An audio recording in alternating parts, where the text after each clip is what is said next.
Ya, Assalamualaikum warahmatullahi wabarakatuh. Selamat malam, Waalaikumsalam teman. warahmatullahi wabarakatuh. Kita berjumpa lagi di kuliah mandiri untuk mata kuliah perekonomian internasional. Pada kesempatan ini kita akan membahas tentang arus modal dan bisnis internasional.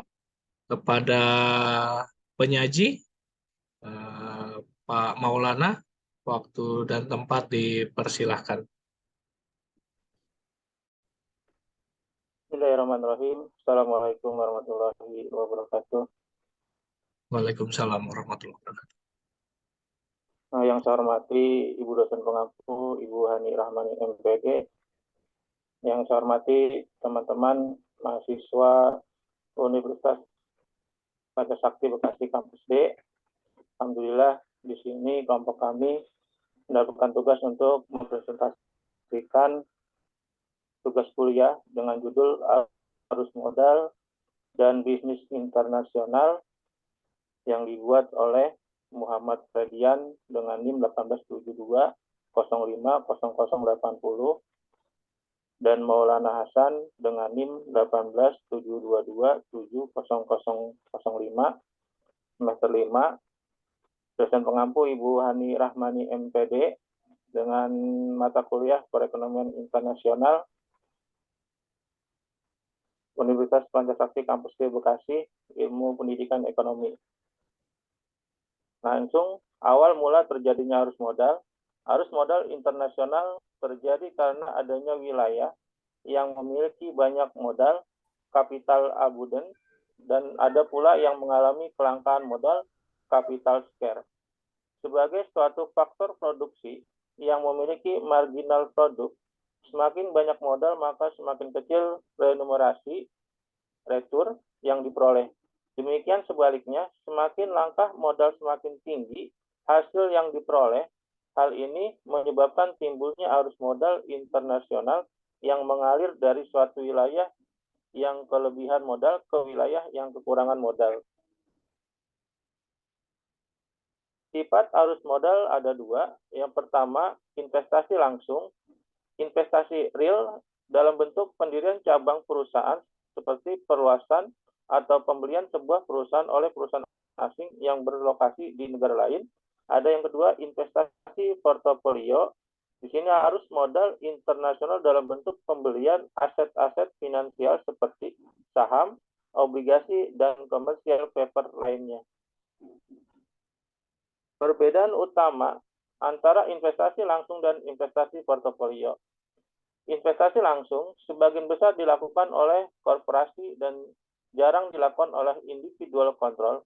Perusahaan multinasional sepenuhnya ada di tangan perusahaan induk. Sedangkan investasi portofolio pengelolaannya dapat dilakukan oleh manajer-manajer setempat. Motif melakukan investasi portofolio yang pertama, mencari retur yang lebih tinggi, yaitu sesuai dengan teori HO. Suatu negara akan membeli saham atau obligasi dari perusahaan yang berada di negara lain yang memberikan pengembalian tertinggi. Yang kedua, diverifikasi risiko. Hal ini sesuai dengan portofolio teori yang menyatakan bahwa investasi di berbagai negara lain akan menghasilkan return tertentu dengan risiko yang lebih kecil, atau retur yang lebih tinggi dapat dihasilkan dengan risiko tertentu. Motif melakukan investasi langsung, yang pertama, mendapatkan retur yang lebih tinggi melalui satu, tingkat pertumbuhan ekonomi yang lebih tinggi, dua, perpajakan yang lebih menguntungkan, dan tiga, infrastruktur yang lebih baik. Yang kedua, untuk menghindari tarif dan non-tarif yang dibebankan kepada impor dan sekaligus memanfaatkan berbagai insentif dalam bentuk subsidi yang diberikan pemerintah lokal untuk mendorong forex direct investment tersebut.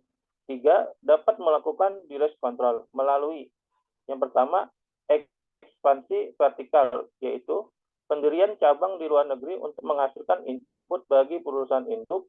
Misalnya, perusahaan minyak mendirikan cabang di luar negeri, di mana terdapat sumber minyak yang kemudian diproses lebih lanjut di perusahaan induk. Dan yang kedua, ekspansi horizontal, yaitu mendirikan cabang di luar negeri dengan melakukan kegiatan yang hampir sama dengan perusahaan induk.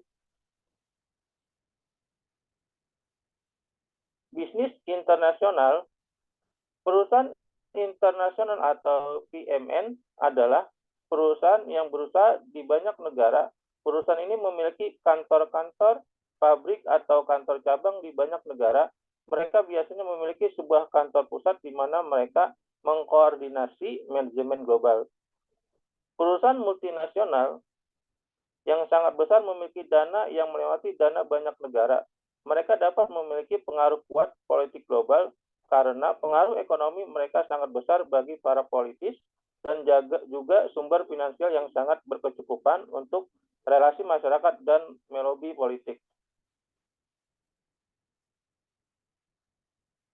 Alasan yang mendorong suatu perusahaan untuk melakukan ekspansi produksi ke luar negeri, yang pertama yaitu hasrat untuk mengejar keuntungan global, pursuit of global profit. Hal ini didasarkan fakta bahwa pada dasarnya perusahaan multinasional merupakan suatu perusahaan kapitalis yang selalu bertujuan untuk mendapatkan keuntungan yang sebesar-besarnya. Yang kedua, keinginan untuk mencari dan memperoleh sumber bahan mentah, raw material seekers. Yang ketiga, melayani pasar secara langsung, market seekers. Bila suatu perusahaan sudah melayani pasar luar negeri melalui ekspor, mungkin diperlukan hubungan yang lebih dekat dengan langganan untuk mengetahui kebutuhan dan selera konsumen. Yang selanjutnya, motif yang mendasari penanaman modal asing. Yang pertama, motif strategis. Meliputi pencarian terhadap pasar, bahan baku, efisiensi produksi, dan pengetahuan dan keamanan politik. Yang kedua, motif perilaku, yaitu merupakan pengaruh lingkungan eksternal dan dari dalam organisasi didasarkan pada pertimbangan pribadi, kebutuhan, dan komitmen individu atau kelompok. Yang ketiga, motif ekonomi, merupakan motif untuk mencari keuntungan dengan cara memaksimalkan keuntungan jangka panjang dan harga saham perusahaan. Manfaat dan peran modal asing langsung. Yang pertama, menghadirkan sumber-sumber permintaan baru. Di sini, sebuah perusahaan kadang-kadang dianggap mencapai suatu tahap pertumbuhan maksimal di negara asal. Hal ini dapat disebabkan oleh tingkat permintaan pasar yang sudah mencapai titik jenuh atau hal-hal ini seperti tingkat persaingan yang tinggi terhadap produk perusahaan sehingga perusahaan perlu mencari solusi baru untuk meningkatkan pasar produknya. Yang kedua, memungkinkan multinational company, dalam ini MNC, mengeksploitasi pasar-pasar di mana laba superior dimungkinkan. Apabila perusahaan-perusahaan dalam negeri mampu mendapatkan laba abnormal dalam pasar-pasar tertentu, maka perusahaan MNC akan mengambil keuntungan dari pasar tersebut. Hal ini disebabkan karena perusahaan MNC memiliki tingkat efisiensi yang lebih baik daripada perusahaan persaingan domestik lainnya. Yang ketiga, memungkinkan MNC untuk mengambil manfaat dari skala ekonomis. Perusahaan yang berupaya menjual produk utamanya di dalam pasar-pasar baru menaikkan laba dan kekayaan pemegang sahamnya melalui skala ekonomis, yaitu biaya rata-rata per unit yang lebih rendah yang muncul karena meningkatnya volume produksi. Yang keempat, menjadi cara bagi MNC untuk bereaksi terhadap fluktuasi nilai tukar mata uang. Jika nilai dari suatu valuta asing dianggap terlalu rendah, perusahaan dapat mempertimbangkan investasi asing langsung di negara tersebut karena pengeluaran investasi awal akan lebih rendah. Sekian yang bisa kelompok kami sampaikan. Apabila ada teman-teman yang mau menambahkan, kami persilakan. Oke, terima kasih Pak Maulana. Ya. Untuk materi ini, seperti yang tadi saya sampaikan, ada korelasinya dengan materi sebelumnya. Jadi di slide 3 ya, kita bicara arus modal dan bisnis internasional. Berbicara modal ya, ini ada ada korelasinya. Pertama, kita korelasi untuk arus modal slide 3, Brad. Untuk investasi portofolio. Mau baik investasi portofolio ataupun investasi langsung, itu korelasinya dengan mata kuliah kita sebelumnya itu ada namanya teori ekonomi makro. Nah, itu dua-duanya tercover di situ. Kita berbicara pendapatan apa? Ya, pendapatan per kapita nasional ya. Itu termasuk di dalamnya investasi. Nah, investasi portofolio ini saat ini sedang kita rasakan. Ya, mungkin teman-teman ada bilang namanya 2023 nanti resesi. Wah, ini bagaimana? Dan jangankan nunggu 2023. 2 hari ini dunia dunia investasi portofolio Indonesia di bursa saham Indonesia itu mengalami dinamika. Ya, dinamika di mana indeks saham IHSG, indeks indeks harga saham gabungan atau nilai saham secara keseluruhan di Indonesia mengalami penurunan yang signifikan. Karena apa? Karena sebenarnya terlihat penjualan saham itu di mayoritas dilakukan oleh investor asing.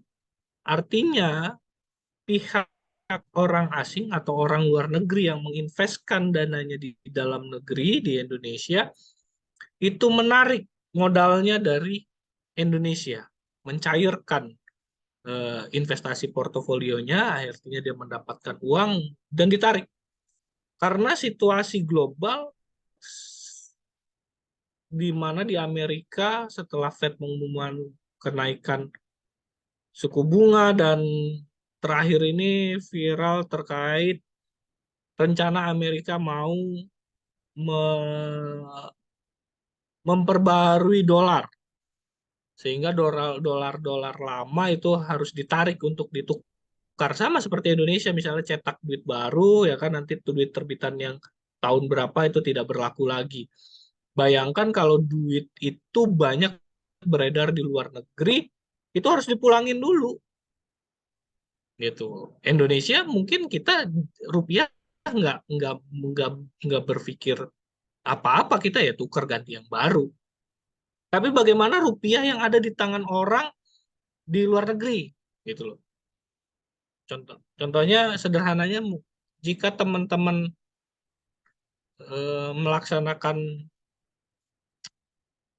ibadah umroh contohnya, banyak orang menukar rupiah menjadi real untuk bisa belanja nanti di sana gitu. Atau kita nyelengin nih buat nanti besok besok apa di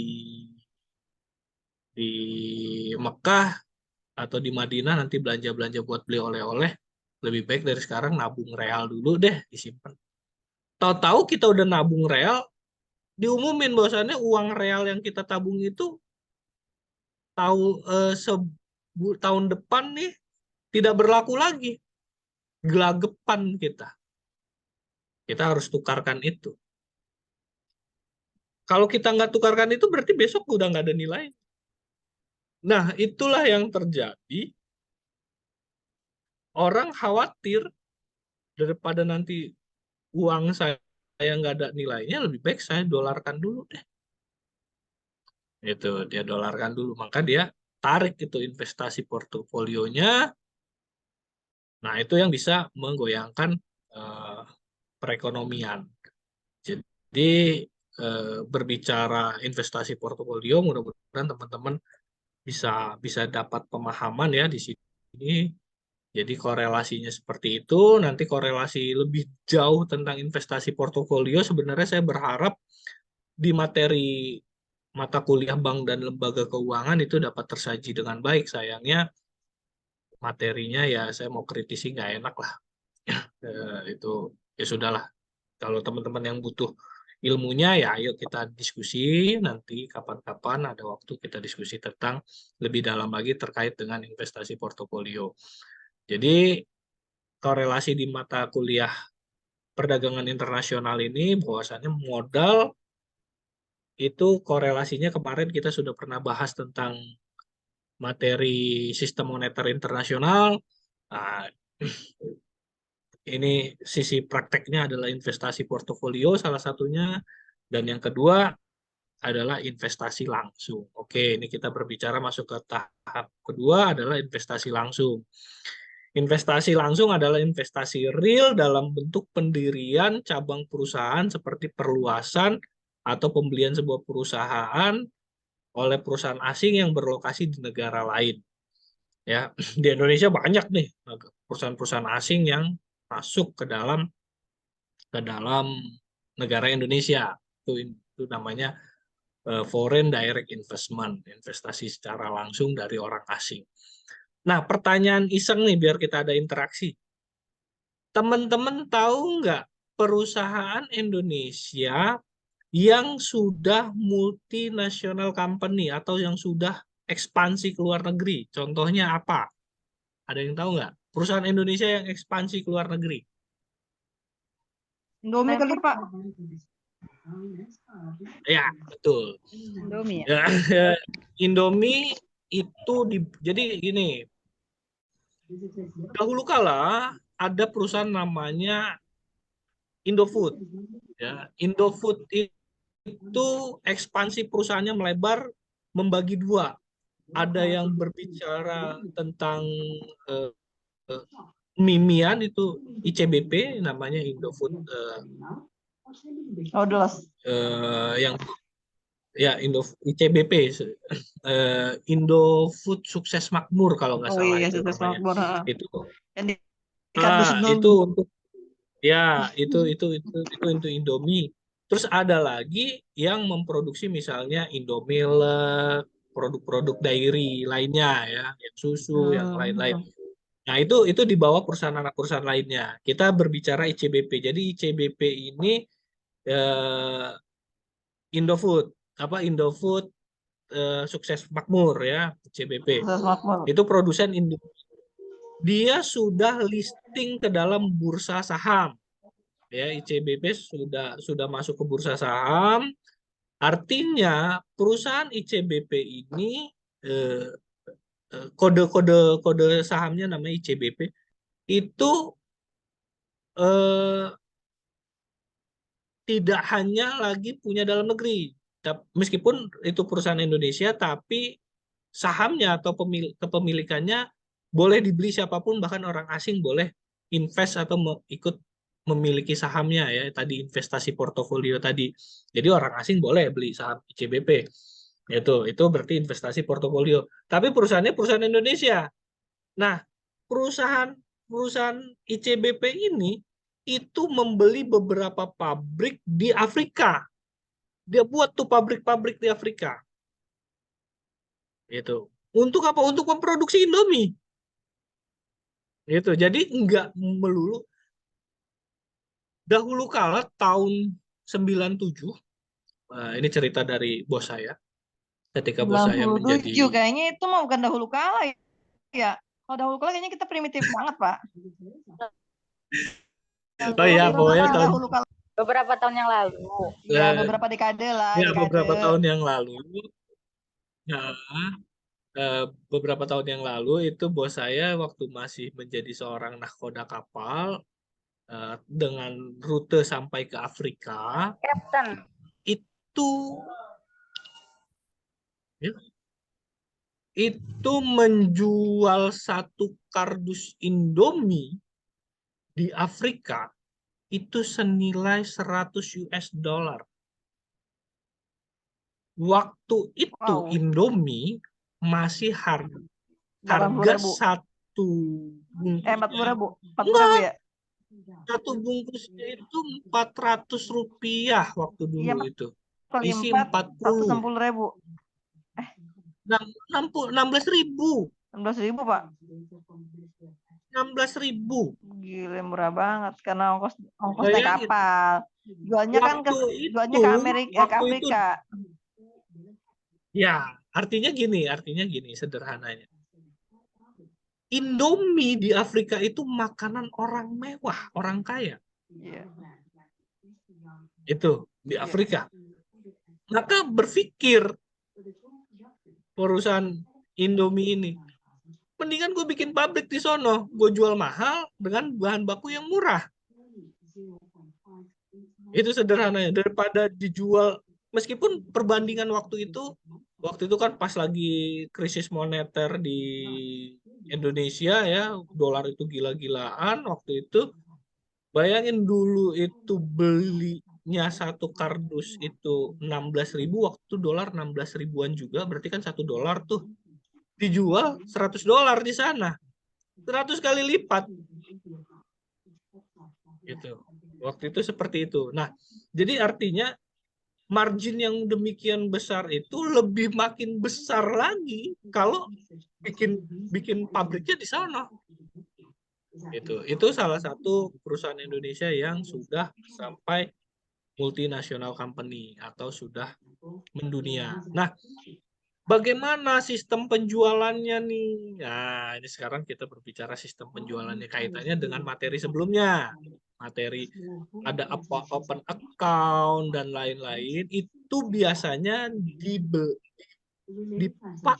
digunakan biasanya sesama multinational company. Nah, ini di sini korelasinya. Nih, contoh sederhananya. Teman-teman yang biasa makan Koko Crunch ya, atau makan apa? Susu Milo gitu misalnya. Itu contohnya ya.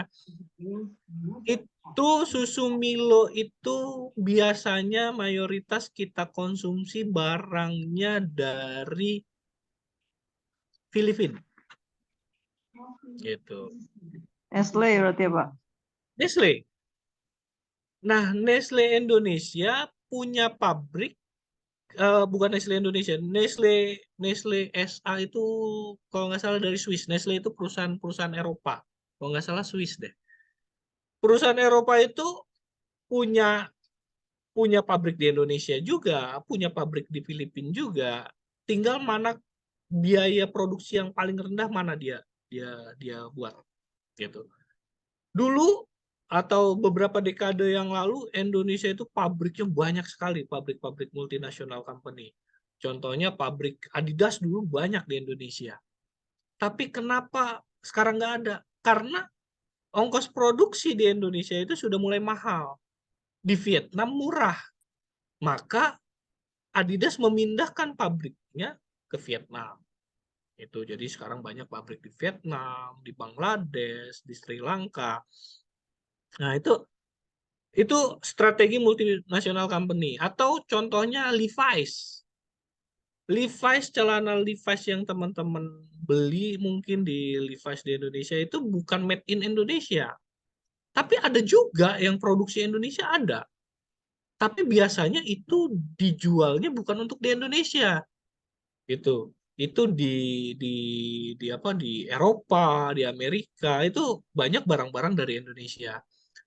Contohnya kalau teman-teman misalnya main ke Old Trafford di Inggris, itu jersey Manchester United ya, itu dilihat brandnya itu made in Indonesia.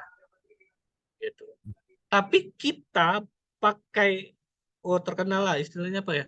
Jersey KW, baju-baju KW nih, KW ori. Ada udah jelas namanya KW tapi dibilang ori gimana? Ini ada jersey KW ori nih. Made in Thailand. Gitu.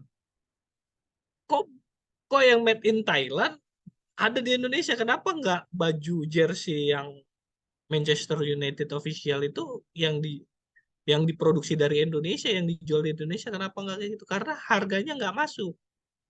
Gitu. Harga produksi di Indonesia itu agak mahal, tapi kualitasnya bagus. Maka dijual ke yang mau beli mahal. Indonesia ini mau belinya yang murah. Yang kualitasnya cek-cek lah, yang grade-grade-nya grade B, grade C, ya itu dari negara lain. Itu seperti itu. Nah, itu cara multinational company mencoba mencari keuntungan dengan biaya produksi yang semurah-murahnya. Itu karena ada disparitas, ada perbedaan harga antara harga harga harga harga di Indonesia ataupun harga di Eropa. Contohnya teman-teman kalau beli celana jeans Levi's asli, ini bukan promosi Levi's ya, tapi ini sebuah contoh. Itu kalau yang original di outlet resminya itu harganya gila-gilaan. Itu aja kita nggak mikir dua kali mungkin untuk belinya. Celana jeans sampai 800.000, 1 juta. Padahal itu masih grade yang nomor C mungkin. Bagaimana kalau kita mau beli yang made in Indonesia yang ada di Amerika, itu bisa, kalau ada balik lagi barang itu balik lagi ada wah ini pokoknya beli beli jeans yang kualitas Eropa nih, kualitas Amerika nih, sampai harganya 10 juta ada, itu dibalikin lagi tuh Pak, padahal baca made in Indonesia gitu. Nah itu perbedaan harga itulah yang membuat multinational company itu mencari market yang sesuai dengan lokasinya gitu. Nah, jadi kalau untuk yang harga-harga murah cari yang di sekitar-sekitarnya deh, yang bisa masih masuk gitu. Kalau karena ongkos produksi yang Levi's Indonesia misalnya mungkin dia harga harga produksi dari pabrik yang ada di Indonesia itu mungkin bisa 2 jutaan. Nggak ada yang mau beli di Indonesia karena harga kantong orang Indonesia mungkin harga kewajarannya di angka 800.000 sampai 1 juta. Maka carilah yang modalnya membuatnya butuh cuman 100-200 ribu, itu ada di Vietnam atau di Bangladesh, Pakistan, itu murah-murah. Itu seperti itu. Jadi multinational company itu berada di lintas negara itu untuk mengurangi harganya. Nah, penjual begitu juga di slide nomor berapa ya? Nomor 6, slide 6, Fred. Slide nomor 6. Salah satu motifnya ya pertama tadi ya mencari keuntungan, mencari keuntungan yang tinggi yaitu dengan cara cara harga yang murah yang sesuai dengan standarnya. Yang kedua adalah menghindari tarif dan non tarif. Nah, ini contohnya sederhananya gini.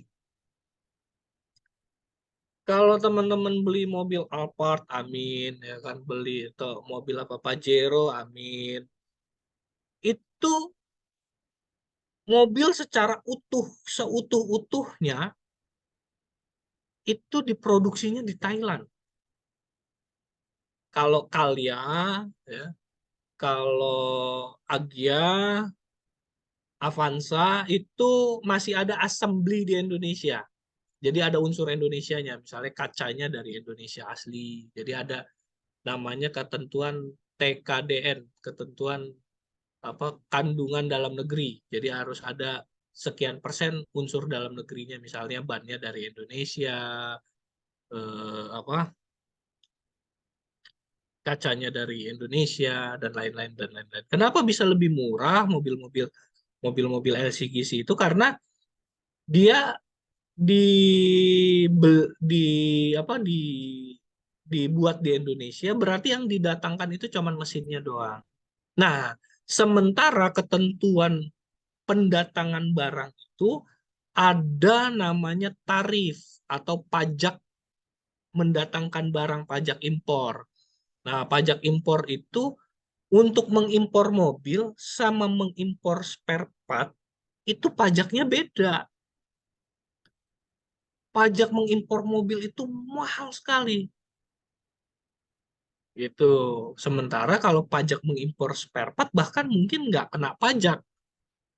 Nah, untuk daripada ongkosnya mahal, lebih baik kita datengin spare part-nya, dibangun di sini, maka buatlah pabrik di sini. Gitu. Begitu juga bahkan sampai sekelas sekelas Mercedes-Benz. Kenapa Mercedes-Benz masih lebih lebih apa ya, lebih banyak di Indonesia ketimbang Citroen atau ketimbang ketimbang BMW ataupun apa, eh, Land Rover gitu ya. Karena Mercedes-Benz itu di Cilengsi sana itu ada pabriknya, pabrik assembly-nya. Sehingga dia didatangkan dari Jerman itu dengan kondisi spare part di assembly di sini.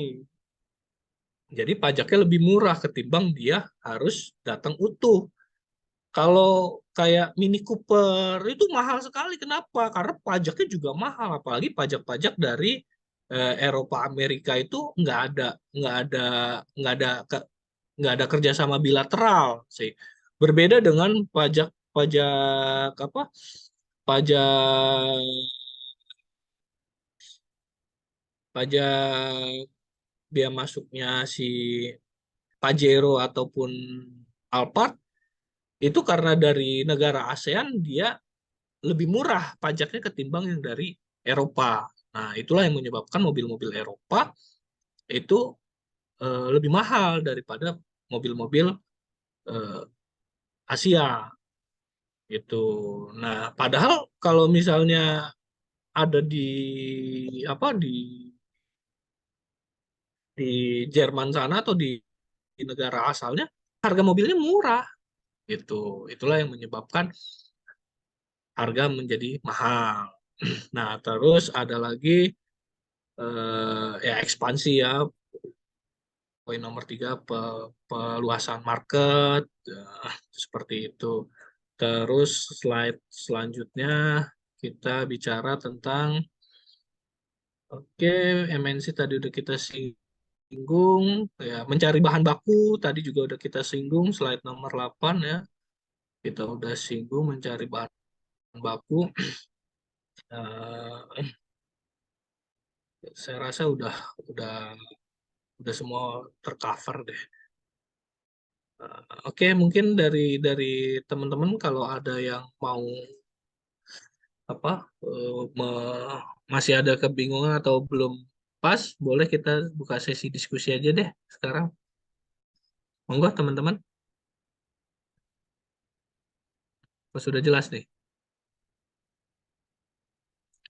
Oke, jadi poinnya untuk korelasi tadi yang saya bilang, korelasi dari materi sebelumnya, kalau untuk perusahaan multinasional company biasanya mereka tidak lagi menggunakan sistem pembayaran ataupun pembiayaannya dengan LC.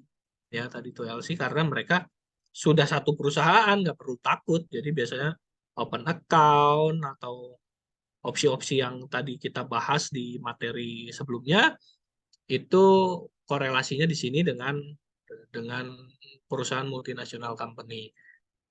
Jadi biasanya kalau perusahaan-perusahaan yang belum belum go internasional, mereka mengamankan transaksinya menggunakan LC.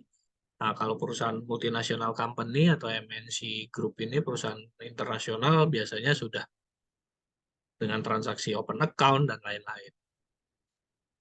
Mungkin itu, monggo masih ada 5 menit kalau ada yang mau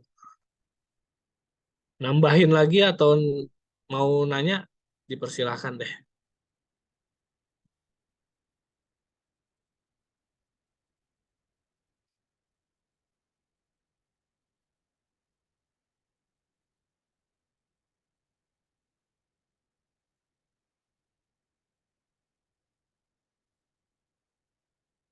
Gimana teman-teman?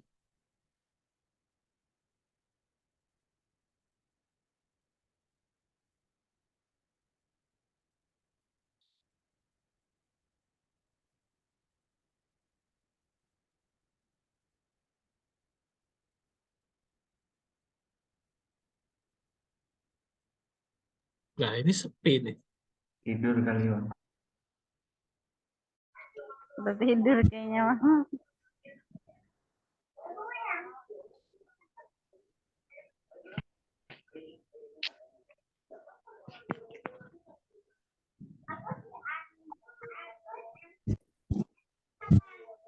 Ini udah pada ngerti atau emang gimana nih? Kalau emang kalau kan kalau nggak ada feedback kan kita juga repot juga. Kalau emang udah ini ya, ini kita tutup aja.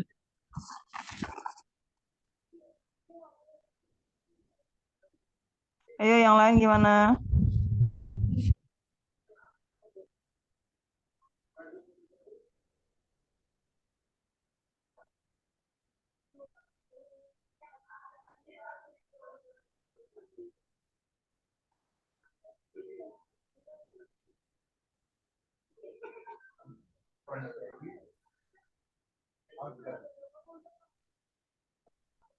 Udah kali, Bu. Oke, kalau Pak, sudah kali Pak. kita tutup Baru aja. paham Pak. Berarti kita tinggal satu materi lagi. Mungkin Oke. ditutup aja Pak Maulana.